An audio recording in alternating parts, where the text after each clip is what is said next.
নমস্কার, দেখছেন কলকাতা টিভির সঙ্গে রয়েছে আমি তস্মিনা। শুরু করছি জেলার সারাদিন। আর শুরুতেই যে খবরে নজর রাখবো, কাজে এলো না আরজিকর কাণ্ডের প্রভাব। রাজ্যের 6টি বিধানসভা উপনির্বাচনে সবুজ ঝড়। মাদারিহাট ছাড়া বাকি 5টি বিধানসভা ছিল তৃণমূলের দখলে, একটি ছিল বিজেপির, সেখানে উড়ল সবুজ আবির। সিতাই এবং হাড়োয়া বিধানসভায় বিজেপির জামানত বাজেয়াপ্ত। রাজ্যবাসীকে অভিনন্দন তৃণমূলের। নৈহাটি বিধানসভা জয়ী তৃণমূল প্রার্থী সনদ দে। 49,277 ভোটে জয়ী সনদ দে। নৈহাটি বিধানসভার উপনির্বাচনে মূল লড়াই তৃণমূল কংগ্রেসের সনদ দের সঙ্গে সিপিআইএমএল লিবারেশন ও বিজেপি প্রার্থীর। সবুজ আবিরে উল্লাস বিজয়ী প্রার্থীকে ঘিরে। আমার নেতা পার্থ ভৌমিকের সাথে আলোচনা করি, নৈহাটির মানুষের সাথে আলোচনা করি। অবশ্যই প্রায়োরিটি দিচ্ছি আমরা নৈহাটির হাসপাতাল। ওটা বেড়াল, ওটা সিং না। হাড়োয়া বিধানসভা জয়ী তৃণমূল প্রার্থী রবিউল ইসলাম 1,31,395 ভোটে জয়ী। 1 লক্ষের বেশি ভোটে হারালেন আইএসএফ প্রার্থী পিয়ারুল ইসলামকে।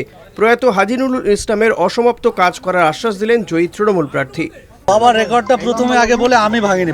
বাবার রেকর্ড এখানকার হাড়োয়ার মানুষ, বাংলা হাড়োয়ার মানুষ রেকর্ড করে, আবার ওরা নিজেরাই ভাই, মানে তৃণমূল কংগ্রেস হাড়োয়ার মানুষ আমার বাবাকে রেকর্ড মার্জিনে করেছিলেন, আবার তারাই আজকে আবার রেকর্ড আর একটা রেকর্ড করলেন। তালডাংরা বিধানসভা তালডাংরায় জয়ী তৃণমূল প্রার্থী ফাল্গুনী সিংহবাবু 33,000-এর বেশি ভোটে জয়ী। 2021 এবং 2024কে ছাপিয়ে গেল তৃণমূল। আরজিকর কাণ্ডের প্রভাব ভোটে কোনো ছাপ ফেলতে পারেনি বলে মনে করছেন শাসক দলের সাংসদ অরূপ চক্রবর্তী। তৃণমূল তো মিথ্যে কথা বলে যেতে না, আর সেন্ট্রাল বাহিনী দিয়েও জেতার চেষ্টা করে না, মানুষের ভোটে যেতে। আমরা যখন প্রচারের সময় গেছি মানুষের কাছে, বা 365 দিনে মানুষের পাশে থাকতে থাকতে যে সমস্ত সমস্যাগুলোর কথা আমি জানি, সেই সমস্যাগুলো যাতে নিরসন করতে পারি তার জন্য একদম পরিকল্পিতভাবে আমরা কাজ শুরু করব। মেদিনীপুর বিধানসভা জয়ী তৃণমূল প্রার্থী সুজয় হাজরা 33,000-এর বেশি ভোটে জয়ী। মেদিনীপুরেও বিজেপির ভরাডুবি। জুন মালিয়া 2024-এ লোকসভার সাংসদ নির্বাচিত হন, ফলে উপনির্বাচনে প্রার্থী হন সুজয় হাজরা।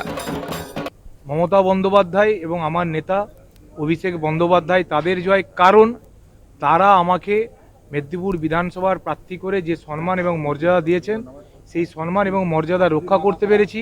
এটাই আমার কাছে সবচেয়ে বড় প্রাপ্য।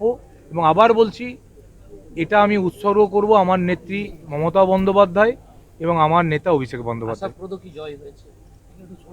মার্জিন আরও বেশি হওয়ার একটা চিন্তাভাবনা ছিল। যাই হোক, আমাদের মেদিনীপুর শহরে পার্সেন্টেজ অফ পোলিং অনেক কম হয়েছে, 60%-এর মতো। ভেবেছিলাম এটা মার্জিনটা আরেকটু বেশি বাড়বে।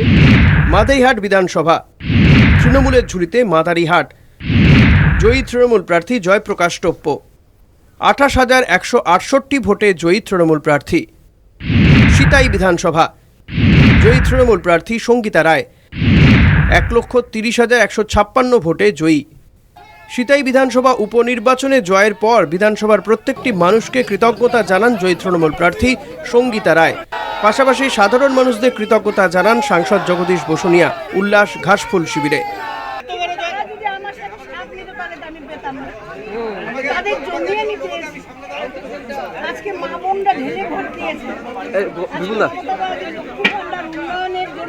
লোকসভা ভোট থেকেই বিজেপির পতন শুরু হয়েছিল।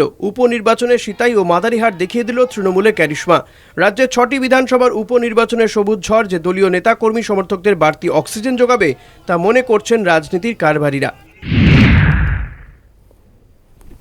কলকাতা টিভি।